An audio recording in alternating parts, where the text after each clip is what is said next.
Pagpapatrol ni Val Balita. Sunduan sa pagitan ng USAID at lokal na pamahalaan ng Batangas City kung saan layong mas pagtibayin at paunlarin ng mga lungsod na may malaking potensyal sa pagpapalago ng ekonomiya ng bansa. Nagpapatrol, Angelique Atienza. Isa sa itinuturing na pinakamaunlad na lungsod sa buong bansa ang Batangas City dahil sa pagkakaroon ng international port at mga industrial companies. Kaya naman, ito ang nagbigay daan para dito ilunsad ang programa ng US Agency for International Development o USAID na CDI o Cities Development Initiative na layong mas mapalakas at mapatibay ang pagpapaunlad sa isang lungsod. Kanina, pinirmahan na sa pagitan ng USAID at Batangas City LGU sa pangunguna ni Deputy Administrator Donald Steinberg, Philippines Mission Director Gloria Steele at City Mayor Vilma Abaya Di Macuja ang Memorandum of Understanding para sa 5 taong pagtutulungan sa ikakaunlad at ikagaganda ng Batangas City.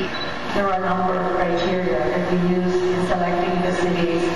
One of them is the potential for growth. And the presence of the board provides potential for growth for Batangas City, which we would like to build on. It's there, it hasn't reached its full potential, and we would like to work with the city and the people and the private sector of Batangas City to be able to realize that potential. Ayon kay Deputy Administrator Steinberg, layon din ang programa na palakasin ng iba't ibang larangan, gaya ng edukasyon, enerhiya, kapaligiran at pangkalusugan. Sure that disability considerations are mainstreamed and integrated into our broader programs. And so it's not enough to have specific projects for people with disabilities. We need our health programs around the world, our agriculture programs, our climate change programs, our democracy and governance programs to be reflecting the contributions of people with disabilities throughout their efforts. Ipinagmalaki naman ang punong lungsod ng Batangas ang mga naging batayan sa pagkakapili sa lungsod para sa programa. Get a one-stop shop at licensing, and we expect better infrastructure project for our city. And I guess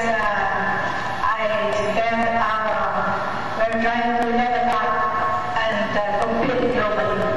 Plano naman nila na mas palakasin ang pagninegosyo na pinangungunahan ng mga kababaihan.